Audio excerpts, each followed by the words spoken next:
다음 단락은 18절에서 30절. 제가 제목을 구원의 성취, 구원의 형제와 장래라고 정했습니다. 18절, 생각건대 현재의 고난은 장차 우리에게 나타날 영광과 비교할 수 없도다. 17절에서 바울은 그리스도의 영광에 동참하기 위한 조건으로 현재 그리스도의 고난에 우리가 참여해야 된다고 말했죠. 이제 18절부터 30절 새로운 단락에서 이 고난이 무엇인지를 구체적으로 다루고 있습니다. 앞에서는 그리스도의 고난에 참여해야 된다 그랬는데 그 뒤에서는 그냥 고난이란 말만 나오고 그리스도라고 하는 수식어는 나오지는 않고 있습니다. 다시 말하지만 현재의 고난을 감수하고 여기에 참여해야 되는 이유는 미래의 영광을 받기 위해서입니다. 그래서 가를 왜냐하면이라는 불변사로 18절이 시작되고 있습니다. 18절에 생각하건대라는 동사가 나오잖아요. 뭔가 바울의 확신이 담겨 있는 표현입니다. 우리에게 장차 드러날 영광에 비한다면 지금의 고난은 아무것도 아니다. 나는 그것을 확신하고 있다. 이런 의미가 들어 있습니다. 그리고 고난을 받아야 된다는 얘기는 5장 3절 이하에서 의인의 결과 현실에서는 신자들이 고난을 당하지만 그러나 성령을 통해서 하나님의 사랑에 근거해서 우리는 소망을 갖고 신자들은 지금 살고 있다. 그래서 현실에서는 지금 고난을 당한다는 이야기를 5장 3절 이하에서 이미 한 바 있습니다. 소망, 장차 우리가 영광에 참여할 것이다. 영광을 누릴 것이다 라고 하는 소망은 신자들의 삶을 지탱해 주는 근거입니다. 여기서 영광이라는 것은 일종의 독립된 존재로서 하나님께서 역사하시는 영역, 그래서 기권이라고 제가 번역을 했죠. atmosphere 영어로 하나님께서 역사하시는 기권, 이런 것이 영광입니다. 종말론적인 구원의 현실은 영광의 권능과 영광의 강체 속에서 실현된다고 로마서 6장 4절이나 아니면 고린도서 4장 6절 같아서 나옵니다. 5장 2절에 따르면 현재 우리가 영광에 참여하는 것은 언제입니까? 종말론적인 미래의 때죠. 그러나 신자들은 지금 그 아직 나타나지 않은 영광을 기대하면서 소망 가운데 살아가죠. 우리가 미래에 누릴 그 영광을 바라보면서 지금 살고 있고 이 현실을 버텨내가고 있지 않습니까? 그렇기 때문에 소망하는 미래의 영광이 이미 오늘날 현재에 영향을 미치고 있다고 볼 수 있어요. 나타날 걸 기대하면서 우리가 현재를 참고 살고 또 현재의 모든 고난을 극복할 수 있는 동력으로 작용한다는 점에서 그 영광은 이미 미래의 거지만 현재에 들어와서 작동하고 있다. 이렇게 볼 수 있죠. 그런 점에서 바울은 하나님께서 인간을 영화롭게 하셨다는 내용, 그게 30절에 나오거든요. 의롭다 하시고 의롭다 하신 그들을 또한 영화롭게 하셨느니라 해서 영화라는 말, 영광이라는 말, 이것은 제일 마지막 때에 이루어지는 건데 단순각으로 표현했어요. 영화로움, 그 영광이 이미 우리 안에 현실 속에서 작동하고 있다. 이렇게 볼 수 있습니다. 자, 19절. 피조물이 고대하는 바는 하나님의 아들들이 나타나는 것이니. 신자들은 현재 미래의 영광이 나타나기를 바라죠. 그런데 여기 주어가 피조물이 되어 있어요. 피조물은 다른 것을 기다립니다. 피조물이 고대하는 것은 하나님 아들들의 계시라고 얘기해요. 이 표현 뒤에는 묵심락적인 사고가 배경으로 깔려 있습니다. 마지막 때에 에디오피아 에녹서 51장 4절 등등에 보면 메시아 또는 인자가 선택된 의인과 함께 나타날 것이다. 그런 표현이 있거든요. 그때 나타나는 하나님의 아들들은 누구냐면 그리스도와 함께 유업을 받은 상속자, 즉 신자들입니다. 그런 점에서 여기서 피조물 속에는 그리스도인은 포함되지 않아요. 왜? 이 피조물은 누구를 바라요? 그 그리스도인들이 나타날 것을 바라기 때문에 피조물 안에는 그리스도인이 포함될 수 없고요. 천사도 이 피조물 안에 포함되지 않습니다. 천사는 피조물에 속하지 않고 고린도전서 15장 24절을 참고할 때 마지막 때 하나님에 의해서 멸함을 받을 존재가 아니라는 점에서 피조물에서 천사도 제외하여야 됩니다. 그리고 믿지 않는 신자가 하나님의 나타남, 하나님의 계시를 고대한다는 것도 말이 안 되기 때문에 여기 피조물은 비기독교인들도 제외되어야 됩니다. 그래서 이것저것 다 빼고 나면 피조물은 천사나 믿던 안 믿던 인간을 제외한 나머지 전체 피조 세계에 속한 것들, 전체 피조물을 피조물로 봐야 될 것입니다. 20절, 21절. 피조물이 허무한데 굴복하는 것은 자기 뜻이 아니요 오직 굴복하게 하시는 이로 말미암음이라. 그 바라는 것은 피조물도 썩어짐의 종로로 탄 데서 해방되어 하나님의 자녀들의 영광의 자유에 이르는 것이니라. 하나님의 아들들이 나타나기를 피조물이 왜 고대하는지 19절에 그런 내용이 나왔지 않습니까? 그 이유가 불변사 가르와 함께 지금 시작됩니다. 피조물은 강제적으로 억압한 자가 있기 때문에 그 억압한 자에 의해서 지금 허무한데 얽매여 살고 있습니다. 허무한데라고 하는 마타이오테스는 바울서 중에서 지금 여기에만 나타나는 특수한 단어입니다. 동사 마타이오, 허망하여지고 이런 뜻을 볼 때 여기선 허무한데라고 하는 표현은 8장 22절에 나오는 썩어짐과 관련이 있다고 주석학자들이 봅니다. 그리고 20절은 많은 학자들이 뱀과 이브에 대한 하나님의 저주와 관련이 있다. 창세기 3장 15절, 16절과 관련이 있다고 얘기해요. 그래서 어떤 사람들은 굴복해 하시는 일을 아담으로 해석하는 사람들도 있어요. 그러나 아담은 아닙니다. 여기서 굴복해 하시는 이는 하나님이시죠. 아담이 범죄함으로 하나님께서는 심판을 내리셨어요. 그 결과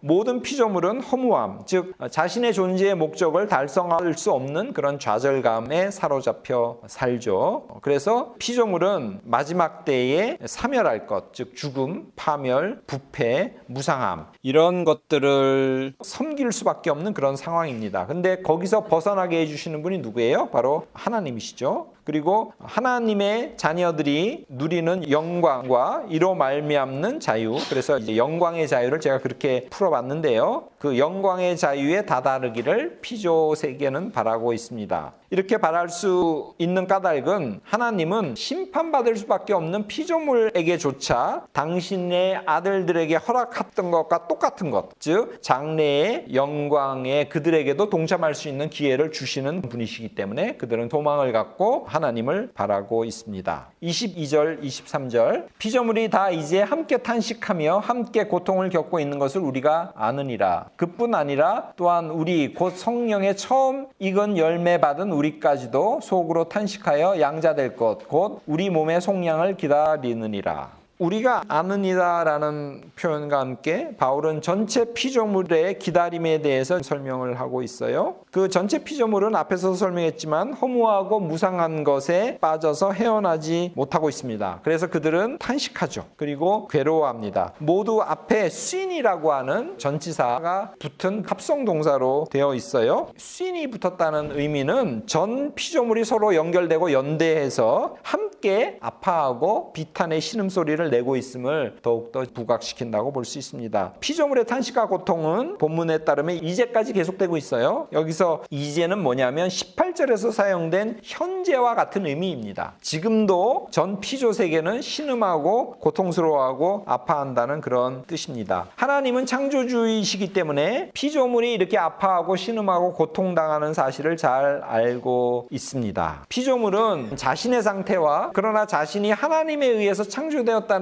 그 사실 두 가지를 다 알고 있거든요. 그리고 이 괴리가 너무 큰 것 때문에 괴로워하고 있죠. 자, 그런데 피조 세계는 하나님께서 결국 이 간극을 해결해 주실 것이라는 믿음을 가지고 하나님을 바라고 있고 하나님에 대해서 소망을 갖고 있죠. 인간은 이러한 피조 세계에 처지하고 인간도 사실 별 다를 바가 없었지 않습니까? 예수 그리스도의 사건 전에는. 그렇기 때문에 연대적인 책임을 느낍니다. 그래서 22절에 보면 우리가 아느니라. 인간도 피조세계가 그렇게 고통당하고 있는 사실을 알고 있죠. 장차 나타날 영광에 대한 소망을 갖고 있는 우리들도 탄식에서 자유로울 수 없어요. 인간도 결국 마찬가지죠. 여기서 우리는 성령의 첫 열매를 받은 존재로 묘사하고 있습니다. 우리는 종말의 때에 구원의 현실로 나타날 하나님의 능력인 그 성령의 활동, 성령의 역사를 이미 우리는 경험했어요. 예수 그리스도의 사건을 통해서. 자, 그래서 우리는 세례를 받은 이후에 하나님의 영에 따라 사는 자녀로 하나님을 아바 아버지라고 부르는 존재입니다. 그리고 우리는 이미 양자되는 권리를 얻었죠. 하지만 궁극적인 영광과 승리는 미래에 속해 있습니다. 그리고 그리스도께서 이 세상의 모든 권세와 능력을 멸할 때에 그때서 우리는 온전히 하나님의 자녀가 될 것입니다. 그래서 궁극적인 그런 구원이 이루어지는 현실 그때까지 바울은 여기서 어떤 표현을 썼냐면 몸의 속량을 기다리느니라 이렇게 했죠. 이때까지 우리는 비록 현재 새로운 피조물이 되었음에도 불구하고 육신을 입고 지금 죄가 지배하는 이 세상 속에서 우리는 계속 살아야 됩니다. 우리는 하나님께서 종국 결국에 우리뿐만 아니라 전 피조물까지도 구원하시고자 하는 분이라는 걸 우리는 알고 있죠. 그래서 현재 우리는 다른 피조물과 함께 신음합니다. 그래서 탄식하여라는 표현이 나와요. 함께 신음하면서 하나님의 원래 창조의 뜻, 즉 인간을 포함한 전체 피조 세계가 구속되기를, 구원되기를 바라고 기다리면서 살고 있습니다. 피조물의 탄식은 우리 밖에서 일어나는 사건이죠. 그런데 신자들도 탄식하잖아요. 그렇죠? 신자들은 자신의 마음속으로 탄식하고 있습니다. 자, 24절, 25절. 우리가 소망으로 구원을 얻었음에 보이는 소망이 아니니 보는 것을 누가 바라리요. 만일 우리가 보지 못하는 것을 바라면 참음으로 기다릴지니라. 그리스도인들은 세상에서 피조물과 함께 신앙하죠. 그러나 장차 누릴 영광의 소망을 바라면서 견디어 나갑니다. 아브라함이 소망으로 믿었잖아요. 그렇기 때문에 하나님께서 그를 의롭게 하셨죠. 그런 점에서 소망은 구원의 근거가 됩니다. 그래서 소망으로 구원을 얻었다는 표현이 나옵니다. 우리가 이렇게 바랄 수 있는 이유는 성령을 통해서 종말에 나타날 구원의 현실을 하나님께서 이미 맛보게 해주셨기 때문에 그렇습니다. 성령을 통해 하나님의 사랑이 우리 속에 역사하기 때문에 그렇습니다. 현재 아직 이루어지지 않은 것이 장차 실현될 것이라는 것을 바라고 믿고 지금 현재를 견디어 나가는 것, 이것이 참된 소망이라고 볼 수 있죠. 고린도후서 4장 18절 등에서 볼 수 있듯이 신자란 어떤 존재냐? 보이지 않는 것들 바라면서 현재를 살아가는 존재들, 이것이 바로 신자들입니다. 확연히 나타나지 않은 것을 소망할 때 필요한 것은 인내죠. 공궁 속에서, 어려움 속에서 힘들더라도 초조해하지 않고 참고 기다릴 때 언젠가 그 바라는 소망은 이루어집니다. 26절, 27절. 이와 같이 성령도 우리의 연약함을 도우시나니 우리는 마땅히 기도할 바를 알지 못하나 오직 성령이 말할 수 없는 탄식으로 우리를 위하여 친히 간구하시느니라. 마음을 살피시는 이가 성령의 생각을 아시나니 이는 성령이 하나님의 뜻대로 성도를 위하여 간구하심이니라. 26절은 23절하고 연결되어 공통 단어가 영, 탄식 이런 것이 나옵니다. 우리가 인내로서 보이지 않는 것을 소망하면서 견디어 나갈 때 하나님께서는 그냥 우리를 내버려 두지 않아요. 그래서 연약함을 도우신다 이런 표현이 나와요. 하나님은 우리가 죄인일 때 당신의 아들을 보내주셨잖아요. 그리고 희생시키셨죠. 우리 인류를 구원하신 분이십니다. 그분의 긍휼하심과 사랑, 그리고 심파티, 동정, 동감하시죠. 우리가 아파할 때 그분도 같이 아파하시고 우리가 슬퍼할 때 그분도 같이 슬퍼하시죠. 그래서 공감하시는 그런 분이시죠. 그렇기 때문에 하나님께서는 우리를 그냥 내버려 두시지 않죠. 구속의 역사가 진행되는 동안에 우리는 성령님의 도움을 받아요. 그래서 성령께서 대신 간구해 주시죠. 바울은 어떤 표현을 쓰냐면 우리는 마땅히 기도할 바를 알지 못하나 성령께서 우리를 도우신다. 대신 우리를 위해 간구하신다. 이런 표현을 쓰죠. 여기서 마땅히 기도할 바를 알지 못하나 라는 이 표현은 우리가 뭘 기도해야 될지 모른다는 뜻은 아니에요. 사실 우리는 뭘 기도해야 될지는 알고 있습니다. 예수 그리스도께서 이렇게 기도하라고 가르쳐 주셨고요. 하나님이 뭘 원하시는지 다 알고 있어요. 그렇기 때문에 전혀 하나님의 뜻이 뭔지, 그래서 어떻게 기도해야 될지를 모른다는 그런 뜻은 아닙니다. 좀 더 이거를 좀 설명해 보면 우리 신자들은 보이지 않지만 소망하는 것이 분명히 있죠. 그리고 이를 위해서 기도하고 있어요. 장차 영광에 참여할 것을, 그 영광이 이루어지기를 바라고 있죠. 다만 우리가 바라는 소망이 구체적으로 무엇인지 잘 모르기 때문에 표현하기 힘들다는 그 정도로 우리는 마땅히 기도할 바를 알지 못한다를 이해하는 게 좋을 것 같아요. 우리는 연약한 존재죠. 연약함 때문에 비록 소망을 갖고 살지만, 그리고 장차 미래에 나타날 그 영광에 우리가 참여할 것이라는 것을 믿고 있지만 때로 허무한데 우리가 굴복할 수도 있는 그런 가능성이 우리한테는 있습니다. 그렇기 때문에 우리는 계속 하나님께 간구해야 됩니다. 기도하는 주체는 우리의 영이죠. 우리가 영으로 기도한다라는 표현이 고린도전서 14장 14절 15절에 있습니다. 우리의 영도 하나님의 영이 아니기 때문에, 성령이 아니기 때문에 보는 시야가 좁아요. 나의 한계성, 제한성 때문에 하나님을 알기에는 여러 가지로 역부족이에요. 그래서 아직 나타날 것이 뭔지 분명하게 알지 못하는 것을 우리가 붙들고 씨름하면서 현재를 참고 인내로 견뎌내야 되지 않습니까? 그래서 우리에게 지금 필요한 태도는 뭐냐면 이 모호한 것을 좀 더 구체화하고 구체화된 것을 기도 제목으로 삼아서 기도하는 것, 이런 것이 필요해요. 이런 기도를 위해서 누가 도우신다? 성령께서 도우신다. 바울은 그렇게 이야기합니다. 이야기를 합니다. 우리 영은 이러한 역할을 제대로 못해요. 이러한 소임을 제대로 감당할 수 없습니다. 그러나 하나님의 깊은 것까지도 아시며 그것을 위해서 기도할 수 있는 성령께서 우리를 도우시는 거죠. 성령께서는 우리의 처지를 10분 공감하시고 그래서 탄식으로 함께 공감해 주세요. 우리가 탄식하니까 성령께서도 같이 탄식하시죠. 그리고 당신께서 직접 우리를 위해서 친히라는 표현이 나오죠. 간구해 주십니다. 말할 수 없는 이란 말은 알라레토스인데 이게 소리가 없다가 아니라 고린도후서 12장 4절 같은 데 보면 말로 표현할 수 없는 말을 들었다 이러지 않습니까? 이해할 수 없는, 그래서 따라할 수 없는 그런 소리라고 보는 것이 좋을 것 같아요. 하나님은 우리의 마음을 감찰하시는 분, 살피시는 분이라는 사고가 구약의 여러 곳에 나오죠. 사무엘상 16장 7절 등등. 그리고 유사한 내용이 신약에서도 나와요. 사도행전 1장 24절이나 15장 8절이나 로마서 2장 11절. 마음을 감찰하시는 하나님은 우리가 이해할 수 없는 그 성령의 생각까지도 아시죠. 그래서 27절에 이는으로 호티절이 시작해요. 대절이 시작하는데 여기서 어째서 하나님은 성령의 생각을 아시는가가 아니라 하나님은 무엇을 아는가라는 내용을 다루고 있습니다. 하나님께서는 성령이 하나님의 뜻을 따라 우리를 위해 간구하는 존재라는 사실을 알고 계신다. 이런 식으로 이는 이하를 이해하면 될 것 같습니다. 28절 우리가 알거니와 하나님을 사랑하는 자 곧 그의 뜻대로 부르심을 입은 자에게는 모든 것이 합력하여 선을 이루느니라. 우리가 알거니아로 이제 28절부터 30절이 시작되는데 이 내용에서 바울은 다시 18절로 돌아가서 장래의 영광이 어떻게 나타나는지를 설명하고 있습니다. 하나님을 사랑하는 자라는 건 다름 아닌 신앙을 가진 신자죠. 이들은 하나님의 뜻을 따라 부름을 받은 자들이기도 합니다. 그러나 이들에게는 공궁을 계속 당하죠. 고난을 계속 당하지만 그러나 결국은 모든 것이 합해서 선으로, 어떻게 보면 이 선은 구원이라고 볼 수도 있을 것 같아요. 이들에게는 모든 것이 합해서 선으로, 구원으로 귀결되는 놀라운 결과가 발생합니다.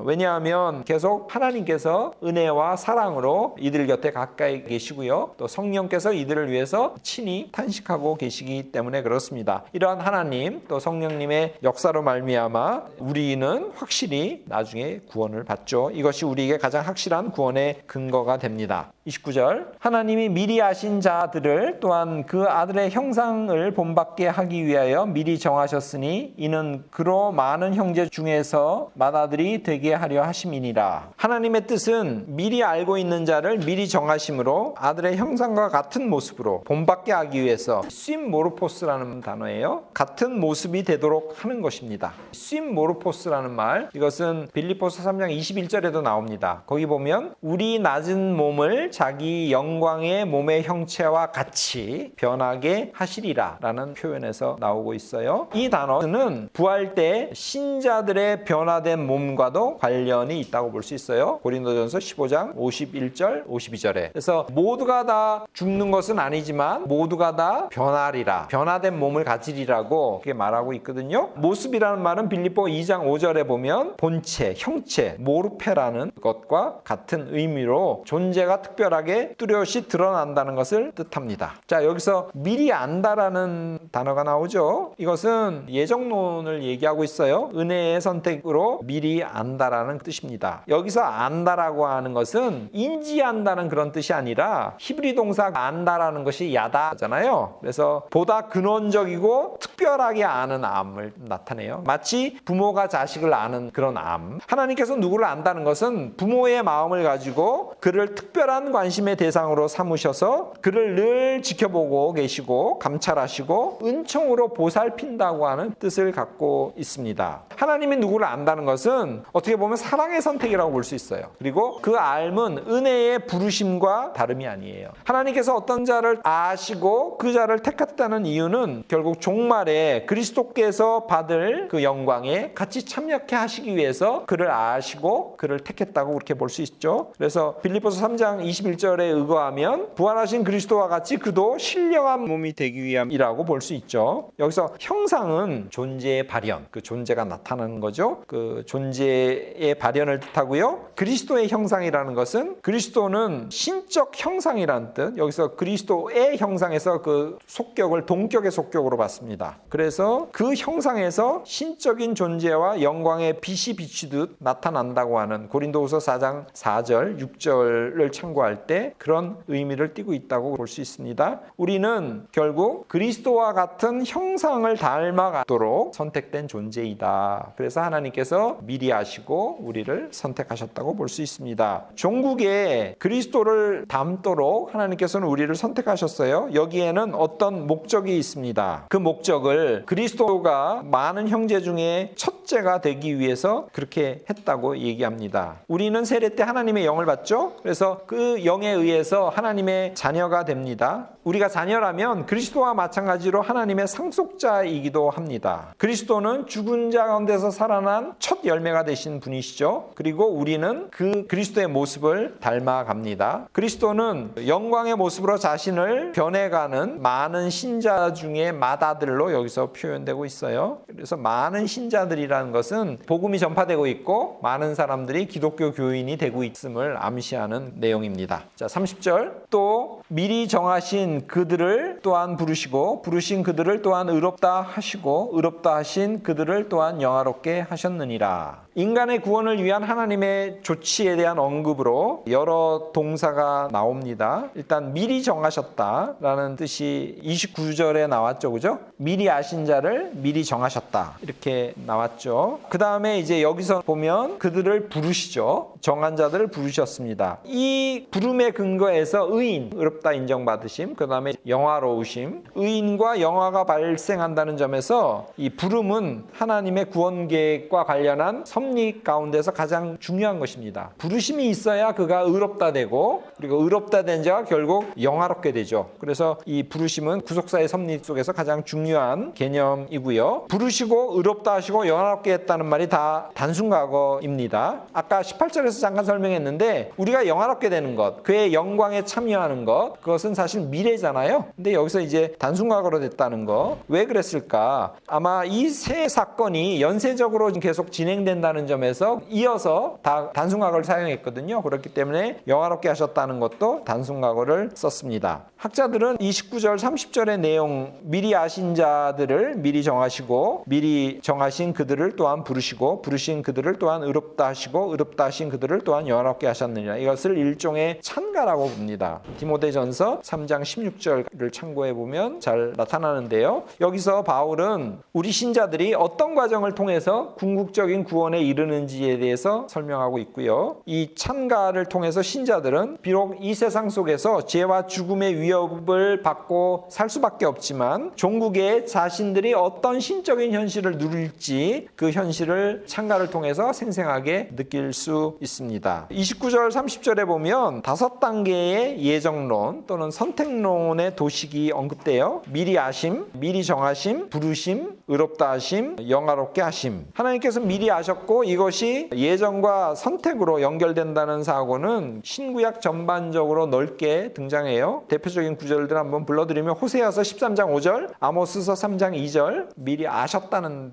표현이 나와요. 로마서 11장 2절 등등의 특별히 신약에서 예정과 관련된 구절들은 사도행전 4장 28절이나 고린도전서 2장 7절, 에베소서 1장 5절, 11절 이런 데 나옵니다. 바울의 선택론과 예정론에 대해서는 9장 11장에서 다시 한번 다루겠습니다.